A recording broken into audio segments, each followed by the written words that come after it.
Deciding what to give my family to eat every day used to be such a source of stress for me. I would be searching through my freezer and my cabinets, just trying to figure out what I could make that I knew everyone was going to want to eat. And I would put off thinking about it because it was so stressful, which then of course caused more stress because I was completely unprepared when it was time to start cooking.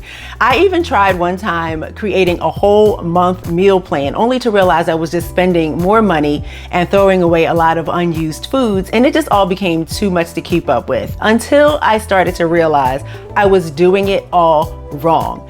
So in this video, I'm going to walk you through the top 5 mistakes that I was making and that maybe you're making when trying to meal plan on a budget, and how to fix those mistakes.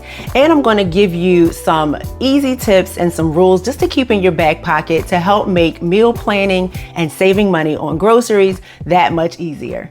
Mistake number 1 is planning complicated recipes. So you're feeling ambitious, you find a recipe online, maybe it's vegan enchiladas with homemade cashew cheese, and you go and you buy everything. Half the ingredients are things that you've never used before, probably will never use again. You make it, it's fine, but it turns out that no one else in the house actually likes it, so now you're just broke, tired, and disgusted. Complicated recipes usually mean higher costs, more waste, and honestly just more chances to quit halfway through and end up ordering a pizza.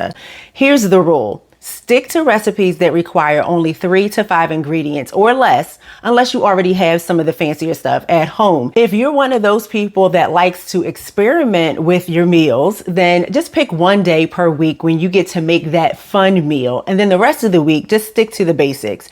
Figure out your family's time-tested favorites and then rotate and repeat those throughout the month. And then use what I call foundation foods. That'll be rice, pasta, beans, eggs, frozen veggies. They just work in a variety of meals. Mistake number 2 is kind of the opposite of mistake number 1, and that's planning every single meal like you're in survival mode, where it's like rice, beans, repeat, maybe with a side of sadness. Again, that one fun meal being added to your week, it's going to be like kind of a cheat day, not in terms of calories, but in budget flexibility and creativity and enjoyment. Just something that kind of breaks the routine. And it could be a themed dinner night like taco night, or something we do from time to time, which is make homemade mini pizzas and everybody gets to be involved in adding their own favorite toppings, or just trying out that recipe that you saved on Pinterest 5 years ago and never made. Having one fun meal gives you something to look forward to, even if the rest of your week's meals feel a little mundane. And it helps to just keep your meal plan realistic and therefore sustainable. Mistake number 3 is ignoring what's already in the pantry. Now, tell me if this sounds familiar. You get home from shopping and realize you already had 2 bags of rice and 6 cans of black beans. You look around and it feels like you're now running a small food pantry from your home. A good rule to follow is always shop your kitchen first. When you don't, you end up spending money you didn't have to spend that week, money that could have gone to something else. And your kitchen ends up getting too crowded. And if your kitchen is small like mine, you just don't have the storage space for those kinds of mistakes.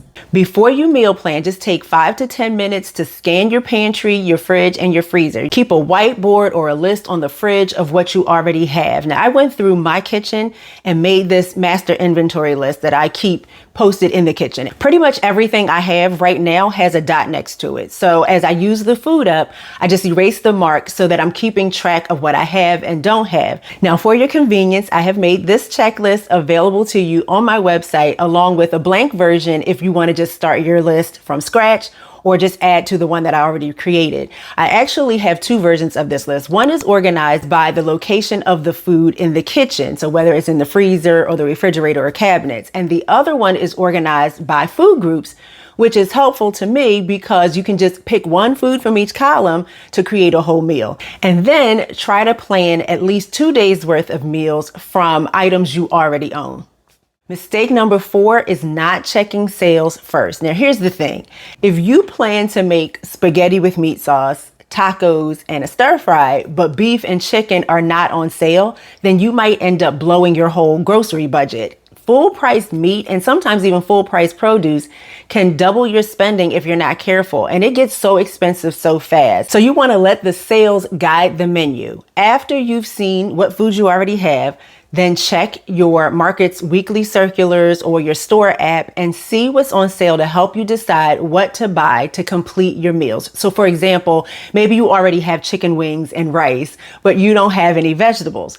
You look on the store's app and you see that they're having a really good sale on the 5-pound bag of sweet potatoes. So put that on the menu and then add that to your grocery list. And because it's a big bag, you can have candied sweet potatoes one night and sweet potato fries on another night. And this just helps you build your meals around what's affordable right now.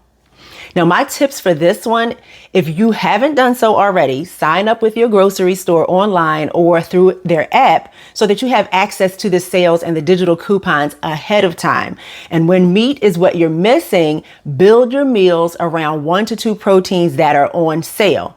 And then try to buy foods that work with more than one meal. So if ground turkey is on sale, then that'll be good for your tacos on one night and your spaghetti and meat sauce on another night. And then download this meal planner and grocery list sheet for free from my website, bundled with the inventory sheet I talked about earlier, and you will find the link in the description.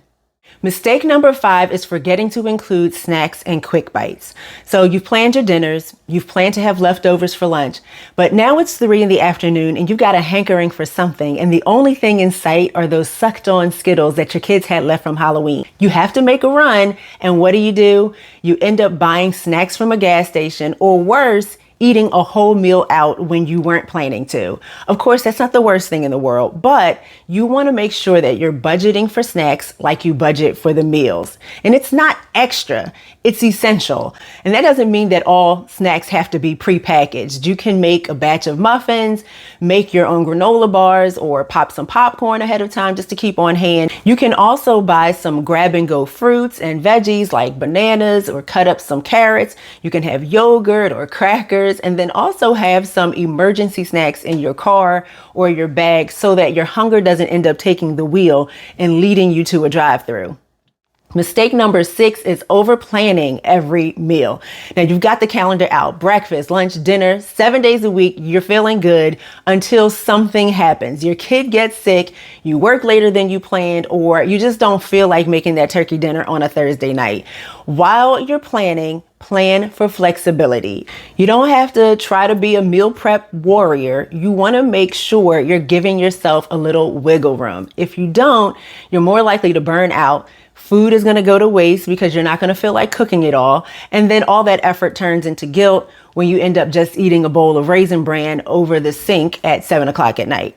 Schedule at least one leftovers or freezer night where dinner is just a mashup of all the little leftovers left from other breakfasts and lunches and dinners throughout the week. And on your meal plan, just leave a blank slot where you can fill it in later based on your mood or the time. And you can make one pot or slow cooker meals that can stretch for multiple meals. My flex day tends to be a Thursday, where I'll just tell everybody they're on their own, or I'll just make eggs and pancakes for dinner, or whatever I feel up to.